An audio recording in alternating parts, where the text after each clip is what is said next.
Hello, everyone. Welcome to Morning Listeners. This is Nilima KS, and today we are bringing to you an interview session with Ms. Sangeetha Kowsik. Morning Listeners is an online magazine dedicated to women. It showcases various articles, personal life stories, and interview sessions on different matters concerning women. And today, our interviewee, Ms. Sangeetha, happens to be a well known designer and the founder of IhsanIshan Designs. She is also truly unique by her identity as she's the only person in this world who is a Hindu Indian American woman and also a well-known Arabic calligrapher. So let us welcome our interviewee. Hello, Sangeetha. Hi, how are you? Thank you so much for having me. It's a pleasure to meet you. It's a pleasure to meet you too. How are you doing today? I'm doing great. Thank you. Yeah.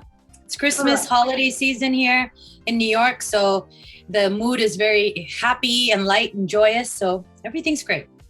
Cool. So since you're on board with morning listeners, let us begin from your morning. So how was your morning today? Oh, morning was wonderful. Because of the pandemic, the temple live streams all their pujas. So I watched Ganesh Puja because it's Sunday and remover of all obstacles, the beginning of the week. So I watched his puja, went to the gym, got my hair done. It was wonderful. That's nice to hear. Since the new year is also around the corner, are you planning to prepare a list of New Year resolutions for the upcoming year, 2022? Well, yes, of course. I believe in intention setting and I believe in goal setting as well. But actual resolutions, it's almost like a to-do list because it's sometimes your resolutions change. You shouldn't be so attached to making a resolution like I'm going to do this and things like that because circumstances change. So yes, I have a few goals that I've set for myself that I would like to see and happen in the upcoming year. So we'll see what happens. Interesting. So could you also share with us a memorable experience that you had this year? Well, so this year I've had a lot of wonderful experiences. One thing that comes to mind is that I was interviewed by the International Museum of Muslim Cultures. It's the first Muslim museum in the Western Hemisphere. And so they interviewed me and along with a Jewish American artist who both of us, I'm Hindu, he's Jewish. We both practiced Islamic arts. So as an interfaith initiative, why is a Hindu and a Jew practicing Islamic art? So in conversation with the museum director, Lena Ali, we spoke about our journey into these art forms, why we choose to practice these art forms. And it was wonderful. Another wonderful experience is I designed Evan Hatfield's Arabic calligraphy logo for his very first debut album. He's a sitarist who mixes Indian classical music with techno. So he's on the Pink Turban label. So I did his album cover, which was a very happy experience. And I also had an exhibition in the East Village in Manhattan titled Unity. So showcasing my Arabic calligraphy art as well as the Amazigh, the indigenous people of North Africa, and Black Lives Matter. So it was my first exhibition and pop-up shop, solo pop-up shop. So yes, so those three memorable experiences this year. Very interesting. And so we can move to the main questions then. After seeing a few of your Arabic calligraphy works, honestly, I was astonished by your talent and at how wonderful your creations were. Even your brand name has got a deep meaning behind it. How did you come about with this unique brand name, IhsanIshan? Okay, so I have to give you a bit about my background because it is very unique that a Hindu is doing Islamic and Arabic calligraphy. So first of all, I was born and raised in Fremont, California, and my father built Shiva Vishnu Temple and he also built two other temples in the United States. So it's like I grew up going to temple. I'm also trained in Indian classical music and dance, both Hindustani and Carnatic vocal, plus Odissi, Kathak, and Bharatanatyam. So three forms of Indian classical dance. went to Parsons School of Design, and I have a degree in communication design and fashion, both. So I was the head designer for the Metropolitan Museum of Art. And in 2011, the Islamic galleries reopened, and they wanted me to design product for the show, for the galleries and for the store and for the catalog and web. So what is the one form Islamic art that ties the entire Islamic world together? Because, for example, Indian Islamic art, Moroccan Islamic art, Lebanese Islamic art all look extremely different. The one art form that ties the entire Islamic world together is Arabic calligraphy. Arabic calligraphy is used to write the Quran. It's used to decorate mosques. So it is the language of faith. And I've always been attracted to that typeface because it's very beautiful, and the art of writing. And plus, I studied typography and graphic design in college. So I have a degree in Arabic calligraphy actually from NYU. So I learned this art form initially to design for the Metropolitan Museum of Art. So then after the Met, fast forward a couple of years, I became the Hindu chaplain for NYU. So Hindu chaplaincy means that they've never met anybody who was born and raised here in the US who's American, who knows the Shastras, the Vedas, the Upanishads, and knows how to teach Hinduism to the next generation. So they asked me to take this position to help the students and perform puja and things like that. So I met Imam Khalid Latif there. So Imam Khalid Latif is the Sunni Imam and the founder of the Islamic Center at NYU. And so he's Pakistani American. I'm Indian American. He's from New Jersey. I'm from California. And so as I got to know Imam Khalid, I was horrified to hear about the animosity between Hindus and Muslims, because I never grew up with that. In California, I grew up in Fremont, which is another name for it is Little Kabul. Like that book, The Kite Runner, it takes place in my city. So I grew up with a large Afghan population, Pakistani population, Indian population. So I had a very mixed upbringing. I always celebrated Eid. I never thought that was strange. Just like they would come over for Navratri and Golu Puja and Ganesh Chaturthi and all of these things. So and plus it's like in Indian classical music traditions, Islam and Hinduism are so intertwined. And that's what people tend to forget. So in any case, becoming friends with Khalid, it's like I was horrified to hear about the animosities between Hindus and Muslims, especially portrayed on TV. And the thing is, I was never exposed to any of this because I'm also South Indian. I'm Tamil American. Down south, in South India, Islam and Hinduism are very intertwined. And plus, Islam came to South India through trade route. It came through Yemen. It did not come through the invasions of the north through the Khyber Pass and like Mughal invasions and all of those things. Anyway, so I had a chance in 2019 to do an interfaith calligraphy exhibition.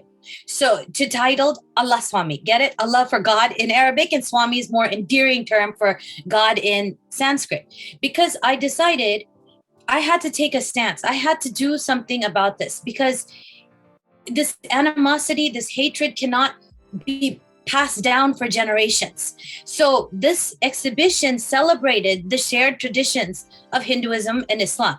So along with the exhibition, I launched IhsanIshan Design, combining my background working in fashion, in museums, in skateboarding, in streetwear, and all of these other industries to launch my own brand. So Ihsan, I got from the word, so Ihsan, I got it out of an Arabic calligraphy book, my ustad. So my teacher, my ustad, he's Palestinian Arab. And so he doesn't really know about South Asian traditions so much, but Khalid does because he's Pakistani American. Khalid knows about qawwalis and bhajans and like music traditions. So Ihsan means beauty in Arabic, but it's not just beauty. It's about, it comes from the hadith of the Prophet, peace be upon him, which means you worship God, even though you can't see him, he can see you, right? And Ihsan means to clear your heart of negativity, renounce your ego. Ishan comes from Ishwar, or Lord Shiva, or omnipresent. And Lord Shiva has the all-seeing third eye. Get it? I and I. So that's how IhsanIshan came about. And it's funny because Ihsan is also a Muslim boy's name. Ishan is a Hindu boy's name. So often people think I'm a dude, But nope, it's a woman who's behind this brand. So that's how the name came about. So and so in that exhibition, I can so for example, like this shirt that I'm wearing, it says Subhanallah on a tabla. Now, why would I write Subhanallah on a tabla? So Subhanallah means God is perfect in Arabic. And the tabla instrument is a shared instrument. It's an instrument that is found across the globe. Even though it has South Asian origins, it's played in India, Pakistan, Nepal, Afghanistan, Iran. A lot of Western people use this instrument in in music, and they mix it with techno and drum and bass and hip hop. And also, when made in India, the black part is put in by Hindus, and the leather is worked on by Muslims, because Hindus can't work with leather. So isn't that cool? It's a shared instrument. So, excuse me. So things like this, I try to showcase through my art the unity and interconnectedness of our faith. That was a very interesting story about your journey, about building the name IhsanIshan, and the story behind again has got a meaning, a deep meaning as well, just like the very brand name has got. Actually, I could relate a lot more with your upbringing because since I was also brought up in UAE, Arabic was a mandatory for me to learn. So when I heard the word Ihsan, I felt, okay, I have heard this word somewhere. I'm sure it's something Arabic or something. And then when I viewed your official page, I saw Ihsan means so and so meanings. I'm like, wow, that's so beautiful because you're combining an Arabic word with, again, a word which is most commonly used by Hindus. So the very unity of both religion is shown in that very brand name itself.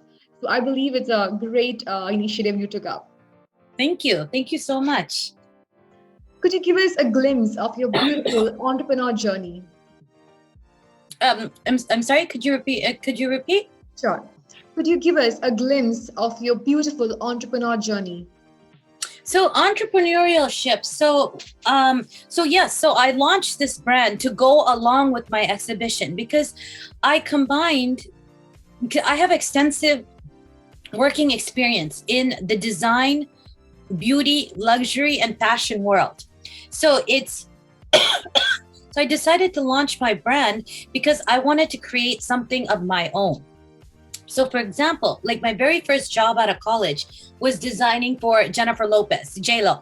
So I designed her branding so Jennifer Lopez was my first boss. Very nice lady, by the way. So, and from there, from J-Lo, I went on to work for Fila, to work for sportswear. And then I worked for every single fashion company, high end, low end, in between. And international markets, DKNY International, Calvin Klein, Ralph Lauren, all of these different companies. And then I became the head designer for the Metropolitan Museum of Art. In their 150-year history, I'm the first Indian person to ever, Indian and woman, to lead a team like that. And I loved working at the museum because I love history, I love archaeology, I love art, I love religions, I love faith, I love global cultures, and I learned a lot there. So combining that experience and combining the techniques that I've learned from fashion, like whether it's fabrication or printing techniques or like packaging techniques, typography, how things are laid across a page in an editorial, that's why I decided to launch my own brand, is combining all of these skills that I've learned. So that's great. How many languages do you know? What attracted you towards Arabic calligraphy in specific? Languages. So English is my first language. Tamil is what I speak at home. So I speak Tamil fluently, but I can't read or write Tamil. French, I can communicate and I read and write. Japanese, I can read and write, communicate to some extent. Arabic, I can read and write, communicate to some extent. German, I can understand and read and write to some extent. So it's like the reason I learned Japanese, French and Japanese in the first place was for work, because I worked in fashion. Beauty products, like I worked for La Mer, like skincare line, La Mer and Estee Lauder. So it's like a lot of the packaging has French and Japanese on it. So it's like that's why I learned those languages to easily design the type. Arabic calligraphy, as I had mentioned, that journey began while I was at the Metropolitan Museum of Art, and it evolved into a social justice. I use it for social justice and educating people about what Hinduism and Islam is also.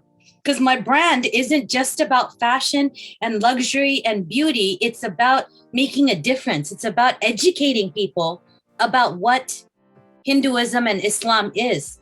Because often in the West, both religions are misappropriated. Nobody knows what Hinduism is, and Islam, it's always there's a rise of Islamophobia also, and that needs to stop. So that was great, interesting. And recently, you have launched a new set of collections under the title Black Lives Matter, which is also my favorite now. What was the reason behind such an initiative? So Black Lives Matter, that graphic I created for an interfaith initiative that I did last year when the entire George Floyd case happened and the Black Lives Matter really, a lot of protests were going on in the United States. And for me, it's like I grew up with a lot of Africans and African American people. And I went to school and I worked in the industry. I'm very inspired by African textiles, African art. And it's not fair that people are treated differently because of the color of their skin. And so, and especially within you're of Indian origin. You know how much colorism affects in South Asia also if you have dark skin. There's Fair and Lovely cream and all sorts of bleaching agents and all sorts of nonsense there, which is wrong because within even my faith, Hinduism, our deities are black. Krishna is black. Krishna is Sham Sundar, black beauty. His name literally translates to black beauty, and we have Shaniswara. We have Lord Shiva is dark skinned.